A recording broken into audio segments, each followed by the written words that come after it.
大家好，欢迎收看 BTTV 新闻，我叫 Beverly Anastasia Lim。Isu tuntutan Filipina ke atas Sabah masih kedengaran kerana tiada langkah konkret diambil untuk melenyapkan terus isu tersebut daripada ditimbulkan lagi.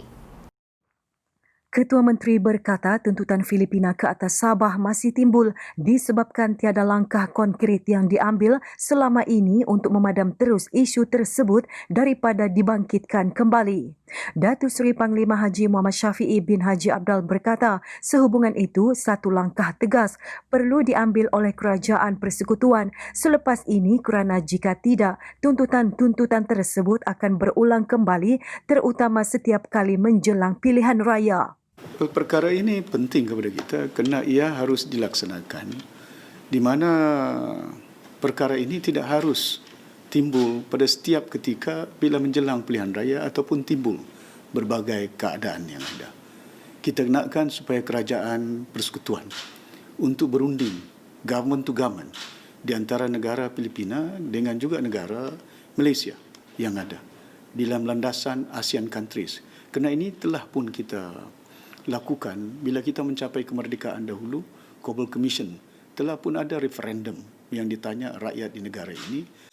Bercakap dalam sidang media di Kota Kinabalu pagi tadi, Ketua Menteri berkata Parti Warisan Sabah Warisan mendesak kerajaan agar bertindak tegas.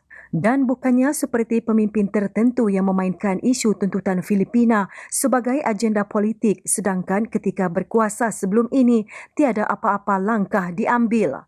Katanya langkah pemimpin warisan membawa usul tergempar di Dewan Rakyat semalam berkenaan cadangan mencetak peta Sabah dalam pasport Filipina adalah demi memastikan perkara itu diselesaikan sepenuhnya. Masa ada setengah-setengah pihak menjawat jawatan yang tinggi selaku menteri luar, tapi mereka tidak mengambil langkah-langkah seumpama ini. Kejadian yang ada berlaku pada hari ini kita nak menyuarakan hak kita sebagai rakyat di negara ini, tuntutan terhadap Malaysia, terhadap negeri Sabah kepada kerajaan Filipina tidak harus timbul lagi, harus dipadamkan. Dan ini kena kita maklumkan dengan negara jiran kita Filipina menerusi kerajaan kerjasama dengan government to government negara Malaysia dan juga kerajaan. Kena kita sedar kejadian Tanduan contohnya bukan berlaku musim kerajaan warisan. Itu lagi parah dan teruk berbanding dengan hanya kita membawa usul untuk dibincang, diselesaikan di peringkat negara-negara ASEAN yang ada. Menjelang pilihan raya Dewan Undangan Negeri Sabah ke-16, Polis Bukit Aman bersedia menghantar bantuan kepada Polis Kontingen Sabah. Menjelang pilihan raya Dewan Undangan Negeri Sabah ke-16, Polis Diraja Malaysia PDRM bersedia menghantar bantuan keanggotaan kepada Polis Kontingen Sabah. Pengarah Jabatan Siasatan Jenayah Bukit Aman, Datuk Huzir Muhammad berkata, keputusan itu bergantung kepada Ibu Pejabat Polis Kontingen Negeri. Itu terpulang kepada pihak kontingen Sabah yang sekiranya kontingen Sabah memerlukan bantuan, of course paling dekat sekali adalah daripada Sarawak, dan sekiranya perlu lagi daripada Semenanjung. Dan sudah tentu ada elemen-elemen yang lain. PDRM ni of course sudah tentu akan datang juga membantu. Terdahulu beliau melakukan lawatan sempena pemeriksaan Perintah Tetap Ketua Polis Negara di Ibu Pejabat Polis Daerah Tawau. Suruhanjaya Pilihan Raya menetapkan 26 September ini sebagai tarikh pilihan raya Dewan Undangan Negeri Sabah. Manakala 12 September ditetapkan hari penamaan calon. Terdapat 73 kawasan Dewan Undangan Negeri di Sabah. Jenama minyak masak pertama keluaran Sabah, BES, akan dipasarkan secara agresif. Jenama minyak masak pertama keluaran Sabah, BES, yang baru 6 bulan dilancarkan akan diperkukuhkan di pasaran menerusi promosi pemasaran secara agresif oleh Benta Edible Oil Sendirian Berhad anak syarikat Benta Wawasan mulai bulan ini. Pengerusi Benta Edible Oil Sendirian Berhad, Dahalan Buduk berkata pihaknya akan bekerjasama dengan Kolej Komuniti Yayasan Sabah KKYS dengan menawarkan penggunaan minyak masak batch dalam kursus berkaitan dengan masakan dan pastri. Siri jelajah itu bukan hanya mensasarkan bekas pelajar yang ingin melanjutkan pengajian tetapi juga orang ramai. Anda kini tidak perlu menunggu lama untuk menerima barangan yang dihantar melalui Pos Malaysia.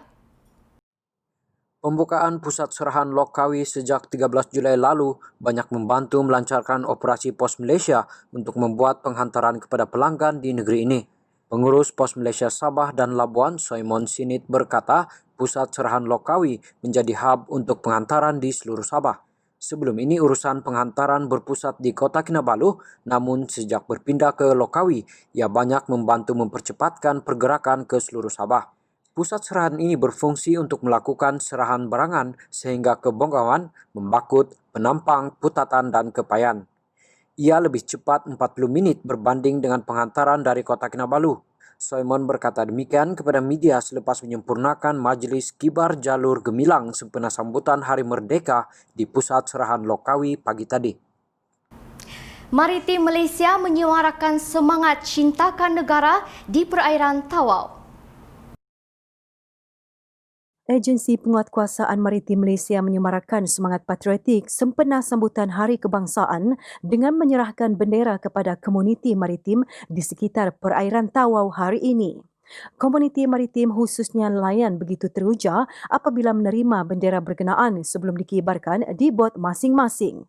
Timbalan Pengarah Siasatan Maritim Malaysia, Lieutenant Madya Maritim Azman Yassin berkata, dengan adanya program sebegini, Maritim Malaysia berharap dapat mengeratkan hubungan dan kerjasama dengan penduduk setempat. Sekaligus mengekang kejadian salah laku khususnya membabitkan jenayah rentas sempadan. Perintah Kawalan Pergerakan Pemulihan PKPP dilanjutkan sehingga 31 Disember ini. Pengumuman itu dibuat Perdana Menteri Tan Sri Muhyiddin Yassin malam ini. Katanya kerajaan masih memerlukan mekanisme undang-undang untuk meneruskan usaha memerangi penularan wabak COVID-19 menerusi langkah pencegahan dan kawalan. Dan buat masa ini keadaan adalah terkawal. Namun sekiranya berlaku peningkatan kes-kes jangkitan di lokaliti tertentu, maka kerajaan akan melaksanakan pendekatan secara bersasar seperti Perintah Kawalan Pergerakan diperketatkan atau Perintah Kawalan Pergerakan bersasar seperti mana yang telah dilaksanakan di beberapa kawasan sebelum ini. Dan ini bermakna kerajaan masih memerlukan mekanisme undang-undang untuk meneruskan usaha-usaha mencegah dan mengawal penularan wabak COVID-19.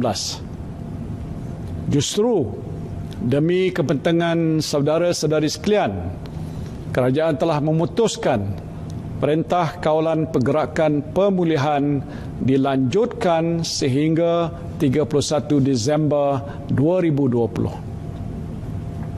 Dengan pelanjutan tempoh PKPP, tindakan penguatkuasaan di bawah Akta Pencegahan dan Pengawalan Penyakit Berjangkit 1988 ataupun Akta 342 masih boleh diambil.